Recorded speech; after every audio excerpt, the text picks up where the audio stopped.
For the past 5 years, I've been investigating this question of where good ideas come from.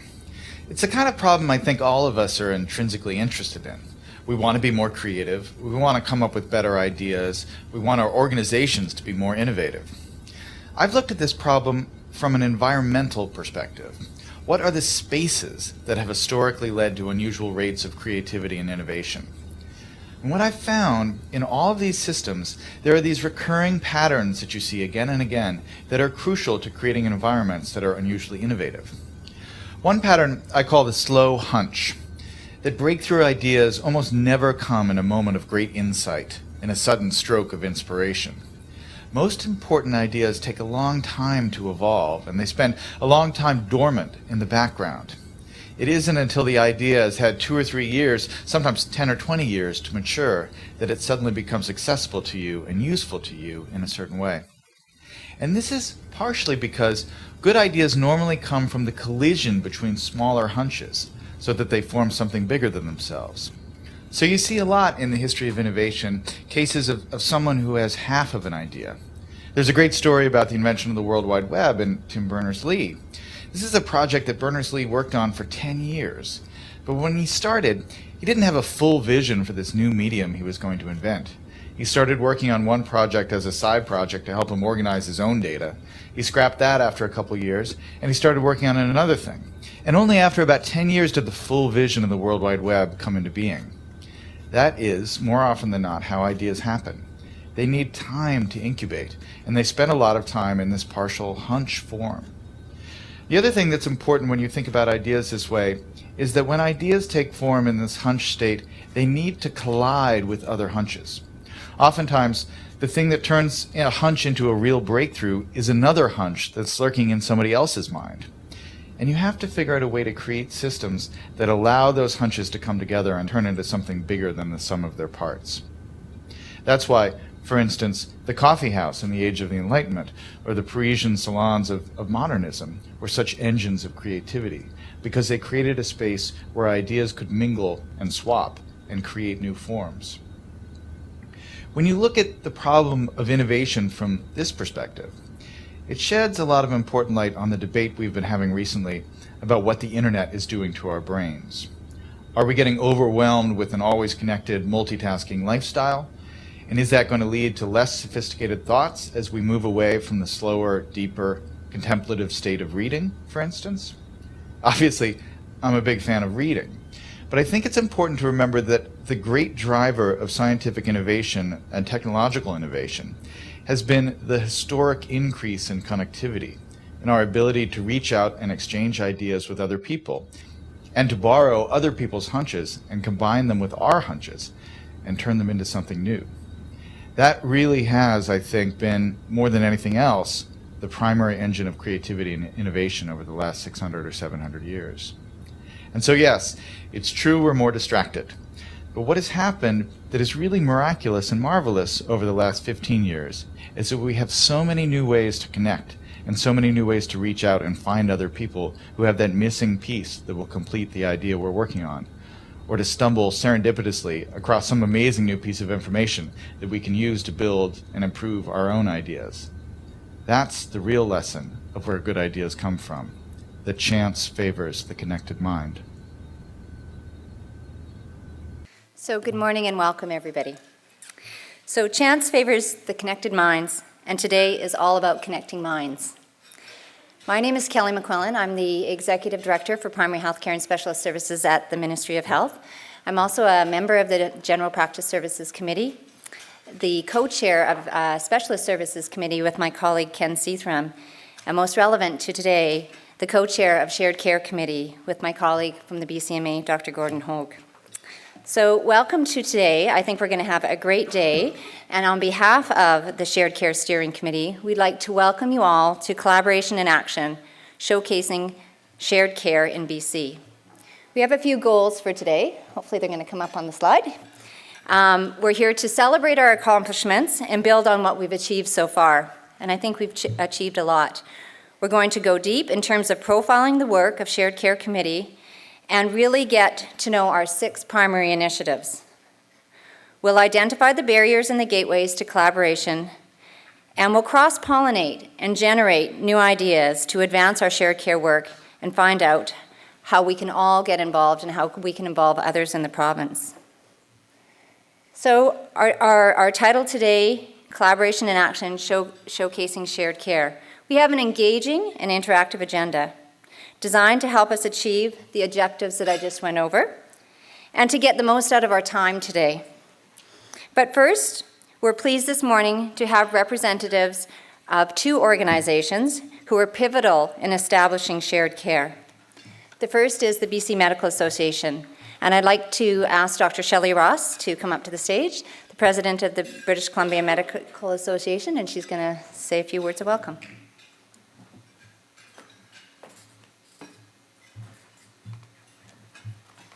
I'm always delighted when I can see over the podium. So good morning, everyone. I am delighted to be here and to speak at the first Shared Care Committee Showcase, hopefully the first of many. It's great to see so many people here taking an interest and wanting to learn more about the many new shared care initiatives. I'd like to congratulate the committee on its many achievements so far. Since 2006, the Shared Care Committee has been working to improve collaboration between family physicians and specialist physicians. With representatives from both the General Practice Services Committee and the Specialist Services Committee, the committee has definitely found its niche, providing guidance and funding for many important initiatives that are in turn benefiting thousands of British Columbians. Many shared care initiatives have really excelled, and everyone involved with them can and should be most proud. These are initiatives that help ensure that those populations most in need of care have access to it and instead aren't slipping through the gaps. Initiatives such as Rapid Access to Psychiatry here in Vancouver, developed and run by Dr. Remick and Dr. Gorman, their use of group medical visits and their model for expediting access, effective intervention, and follow-up care for patients with mood disorders is incredibly successful and is helping hundreds of patients now who might normally have to wait up to 6 months just for an initial consultation. And this initiative is growing, not just locally, but plans are underway to expand to other parts of the province. Partners in Care is another initiative that is providing necessary services for British Columbians. It's great to see family and specialist physicians working together at the community level to streamline access and delivery of comprehensive care, especially for those patients living with chronic conditions.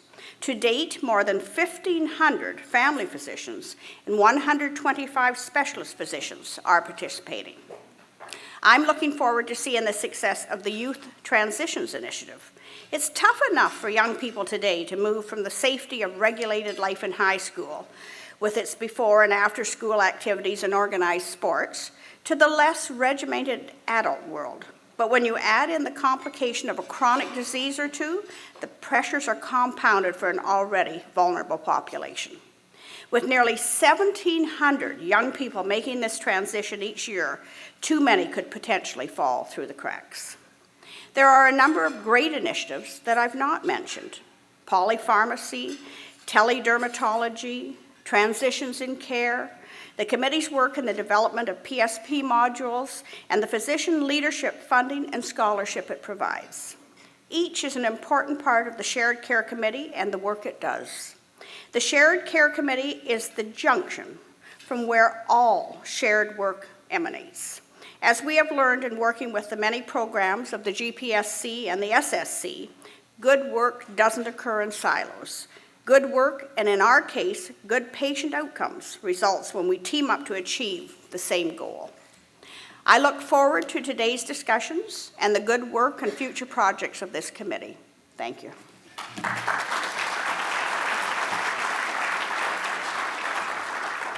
Thank you, Shelley. Now I'd like to invite my boss, Nichola Manning, the Assistant Deputy Minister of Medical Services, Health Human Resource Division, to say a few words on behalf of the Ministry of Health. So good morning, everyone. I think last time I spoke in front of many of you, I had some great hockey slides, but unfortunately not today. So I bring greetings on behalf of the Ministry of Health, and I am really pleased to see so many familiar as well as new faces in the audience. So thank you for taking the time from your busy schedules to attend this Shared Care Committee Forum. Today will be a great day for learning more about the innovative work in shared care that has been happening throughout this province and spark some new ideas on how we can move forward. So before coming in ADM, I had the pleasure of actually serving on the Shared Care Committee, both as a member and then as chair of the committee. And during this time, I witnessed firsthand the dedication and passion of the Shared Care Committee members, and I congratulate them for their dedication. I always keep at the front of my mind that patients are the center of all of our work. Today, our partners will be sharing with us how the shared care initiatives are improving the patient care experience for better health outcomes. We also will hear about the initiatives, how they have helped foster mutual trust, respect, and knowledge of each physician's expertise, skill, and knowledge, all of which are crucial to collaboration and collegial relationships. So with funding from the Shared Care Committee, physicians and their colleagues in the healthcare system are able to develop, test, and implement new processes, systems, and then build on their model's success. For example, the rapid access to consultative expertise was the first Shared Care Committee funded initiative developed in partnership with the Vancouver Coastal Health Authority. It was launched in 2009, and RACE began as a hotline between Vancouver Coastal primary care physicians and Providence Care physicians. And this was to assist with care plans for patients, access to specialist consultations, and improve communication and knowledge transfer between different care providers. Since then, family physicians in the Vancouver Health Authority can now phone one number to speak to specialists in the fields of cardiology, endocrinology, gastroenterology, nephrology, psychiatry, respirology, rheumatology, cardiovascular risk and lipid management, geriatrics, heart failure, internal medicine, and chronic pain. And I sure hope I haven't missed anybody. I'm pleased to note that the RACE program has been awarded the IPAC Deloitte Public Sector Leadership Award and the Health Employers Association of BC Top Innovation Gold Apple Award. So congratulations. More recently, the Tele Dermatology prototype showed how digital technology can improve family physicians' access to dermatological consults in urban, remote, and isolated communities throughout BC. When in need of a dermatology consult, a family physician can take a digital photo of the affected area on the patient and then submit this along with the relevant patient information to a secure website for later viewing and assessment by the dermatologist. The specialist then provides a diagnosis and treatment recommendations back to the family physician. The Shared Care Teledermatology program is in place at a number of prototype sites in BC, including Salt Spring Island. 86% of the patients surveyed were satisfied with the teledermatology program consult process, and 86% preferred this consult process to having travel for an in-person specialist consult. As noted by Dr. Ross, many innovative and important shared care approaches have been prototyped, and I congratulate all of them and the Shared Care Committee for their success. I look forward to the rest of the day and hope it generates ideas on how you can support and improve shared care within your community. Thank you.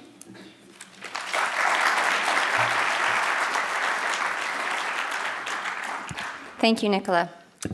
The BCMA and the Ministry of Health provide the foundational support for shared care. Standing on that foundation is a group of individuals providing a collective, guiding hand in the work of the committee. I'd like to take this moment to acknowledge the colleagues who make up the membership of the Shared Care Committee. So the list is up there. There are many. Hopefully I haven't forgotten anybody. The people whose names appear on the large screen represent the General Practice Services Committee and the Specialist Services Committee, the Ministry of Health, the BCMA, health authorities, and others. They include committee members as well as support team members who enable the work of the committee on a day-to-day basis. Could I ask those members in the audience to stand for a moment, including all of the support staff?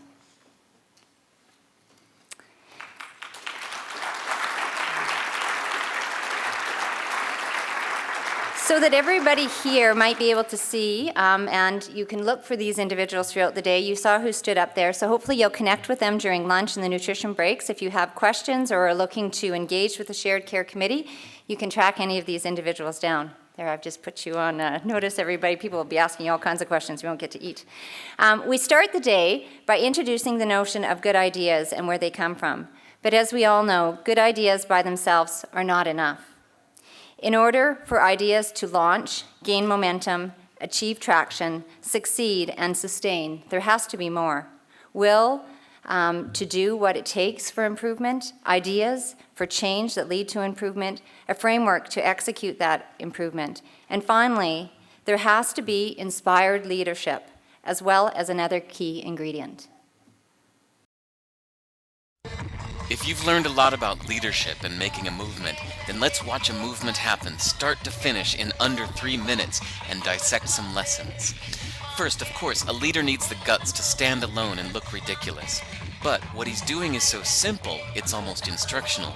This is key. You must be easy to follow. Now here comes the first follower with a crucial role. He publicly shows everyone else how to follow. Notice how the leader embraces him as an equal. So it's not about the leader anymore, it's about them, plural. Notice how he's calling to his friends to join in. So it takes guts to be a first follower. You stand out and you brave ridicule yourself. Being a first follower is an underappreciated form of leadership. The first follower transforms a lone nut into a leader. If the leader is the flint, the first follower is the spark that really makes the fire. Now here's the second follower. This is a turning point. It's proof the first has done well. Now it's not a lone nut, and it's not two nuts. 3 is a crowd, and a crowd is news. A movement must be public. Make sure outsiders see more than just the leader. Everyone needs to see the followers, because new followers emulate followers, not the leader.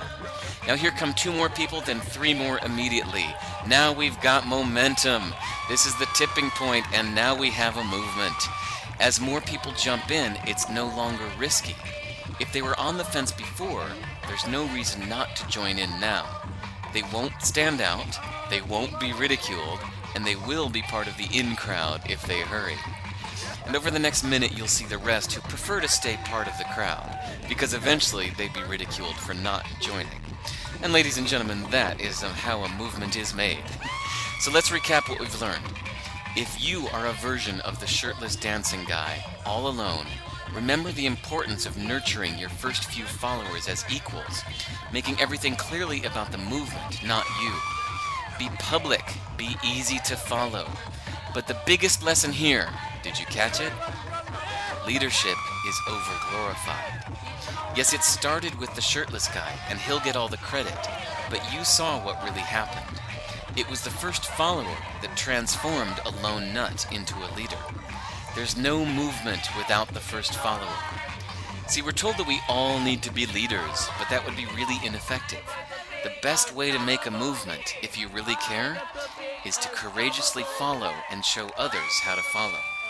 When you find a lone nut doing something great, have the guts to be the first person to stand up and join in.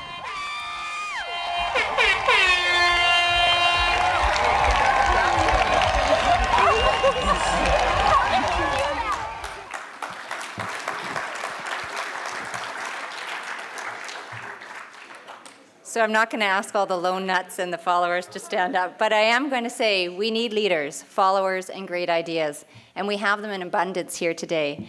I would like to acknowledge who's in the room. We have physicians. Can people just put their hands up? I'd like to just see what the mix is in the audience. We have physicians in the room? Great. We have patients in the room. Perfect, great. We have some NGO partners in the room. A few of those. We have health authorities in the room. Great. And the Ministry of Health, that includes all of the other allied providers and the administrators, health authorities.